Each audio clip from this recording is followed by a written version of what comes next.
Urianger, are you in? Unto a world weary of heroes, a hero wends her way. The Exarch did send word that thou wouldst seek me out, but ne'er did I imagine thou wouldst arrive so soon.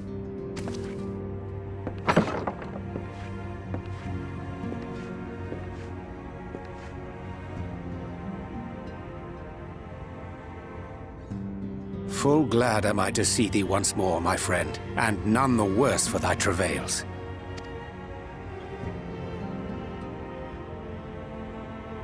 Run along, Minfilia. We'll meet you outside. But... Another one for you to imbue, if you'd be so kind.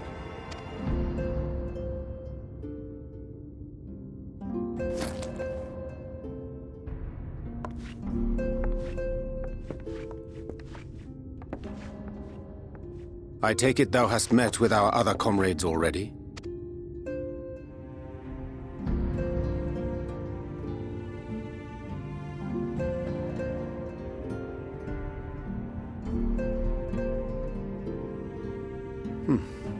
That Master Alphino and Mistress Alize now travel in thy company is of great comfort to me. As for the rest, it beginneth in earnest. The hunting of the Light Wardens, and perforce the war with Yulmore. Hark thee then to my words, and through them behold the vision that I did glimpse, that of the 8th Umbral Calamity. As I drifted hither to the first, traversing the boundary twixt reality and potentiality, I did bear witness to events yet to come. There I saw the combined forces of Eorzea and the Far East offering fierce resistance to the legions of Garlemald. So fierce, in fact, that they did begin to push the enemy back, ilm by painful ilm at first, then yalm by yalm, and malm by malm in time. Yet the joy they felt was short-lived, for in so doing they did force the Empire's hand. Faced with defeat, the Garleans turned to a weapon most vile: Black Rose. Its potency defied all reckoning. Once released, the gas took on a life of its own, wreaking untold carnage not only in Eorzea, but in the provinces of the Empire besides. From fighters upon the front lines to babes in their beds, none were spared. And as the casualties became too numerous to count, so did the fabric of civilization begin to unravel. Nor did the land itself escape unscathed. For spreading from the site of its release, Black Rose brought death to the very soil. To survive amidst the chaos and upheaval, men came to live by the sword, the rule of law giving way, inevitably, to the rule of might. Thus was the spark struck and the fire kindled, and swiftly did it spread as a blaze in a field of straw to engulf every corner of the world. Nations worthy of the name did then cease to exist. And those souls brave and true who might have risen to restore order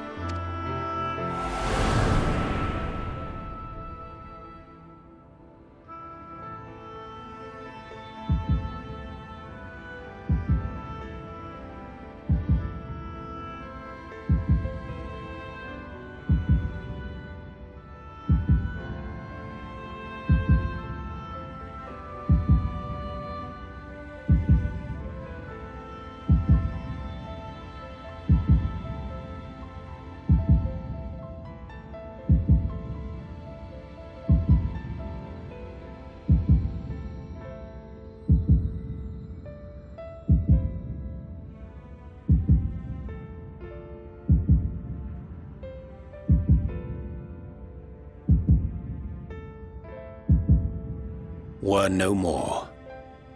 For the weapon spared not one, not even thee.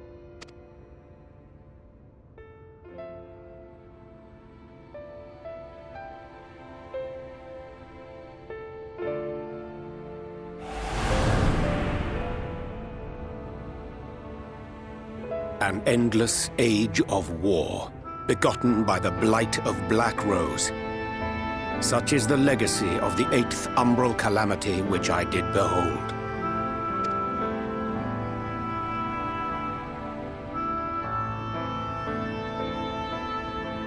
No matter the cost, we must forestall this tragedy.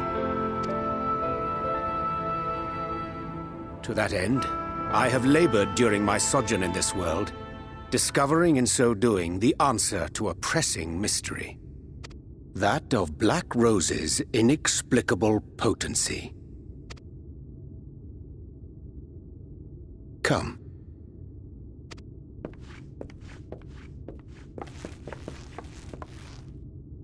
Dost thou recognize yonder chart?